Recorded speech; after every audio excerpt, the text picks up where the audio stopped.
Assalamualaikum warahmatullahi wabarakatuh. Perkenalkan, nama saya Teh Fasyariyatin, NIT 5923421516. Prodi Teknologi Aquaculture, ahli usaha perikanan kampus Tegal.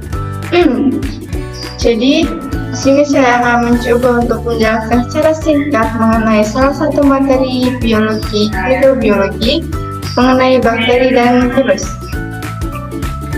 Dan untuk berisi, sama seperti judulnya, hanya berisi tentang bakteri dan virus. Itu kemudian yang pertama, bakteri. Teman-teman tahu nggak sih bakteri itu apa? Bakteri sendiri merupakan mikrobio prokaryotik uniseluler, termasuk kelas Rhizomycetes, berkembang biak secara aseksual dengan pembelahan sel.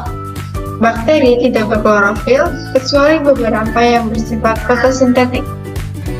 Cara hidup bakteri sendiri yaitu ada yang dapat hidup dengan bebas, parasitik, saprofitik, patogen pada manusia, hewan, dan tumbuhan. Habitatnya sendiri tersebar luas di alam, di dalam tanah, atmosfer sampai lebih dari 10 km di atas bumi, kemudian ada di dalam lumpur dan di laut. Bakteri sendiri mempunyai bentuk dasar bulat, batang, dan lengkung. Bentuk bakteri juga dapat dipengaruhi oleh umur dan cara pertumbuhan tertentu.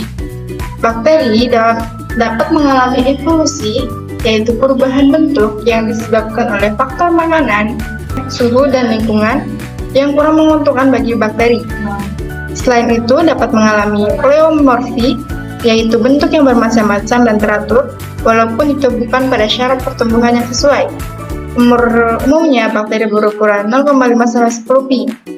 Baik untuk contoh bentuk dasar bakteri sendiri, yaitu contoh bakteri bentuk bulat, batang, dan lengkung akan saya tampilkan setelah slide PPT ini selesai. Terima kasih.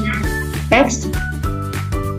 Berdasarkan klasifikasi artifisial yang dimuat dalam buku Purchase Manual of Determinative Bacteriology tahun 1974, bakteri diklasifikasikan berdasarkan deskripsi sifat, morfologi, dan fisiologi. Dalam buku ini juga terdapat kunci determinasi untuk mengklasifikasikan isolat bakteri yang baru ditemukan. Menurut Purchase Manual, bakteri dibagi menjadi satu kelompok atau grup dengan Cyanobacteria pada grup 20. Pembagian ini berdasarkan bentuk, sifat, gram, kebutuhan oksigen, dan apabila tidak dapat dibedakan menurut ketiganya, maka dimasukkan ke dalam kelompok khusus. Next. Yang kedua yaitu virus. Apa itu virus? Virus sendiri ukurannya sangat kecil dan dapat melalui saringan atau filter bakteri.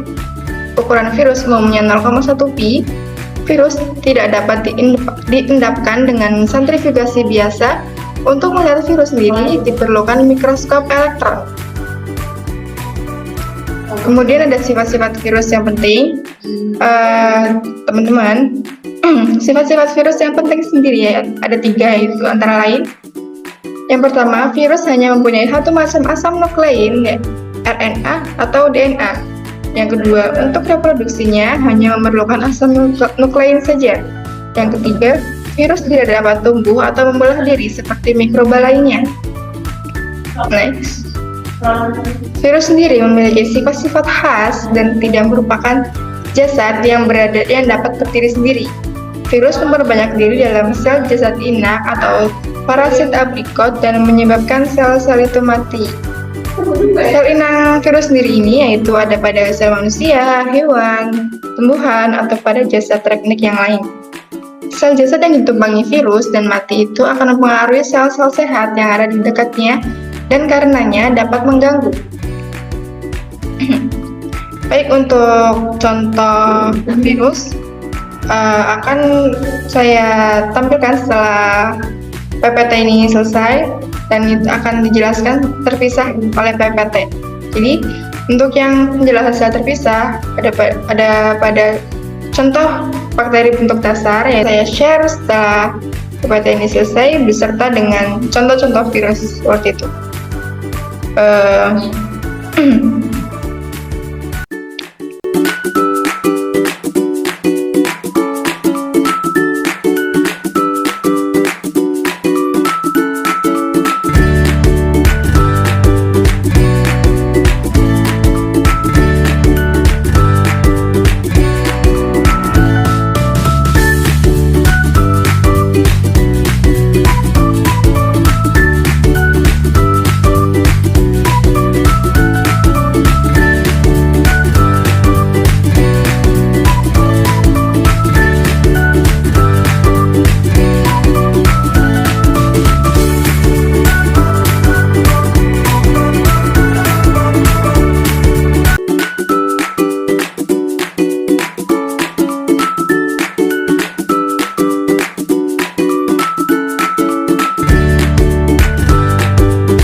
Baik, sekian video singkat penjelasan singkat yang dapat saya sampaikan.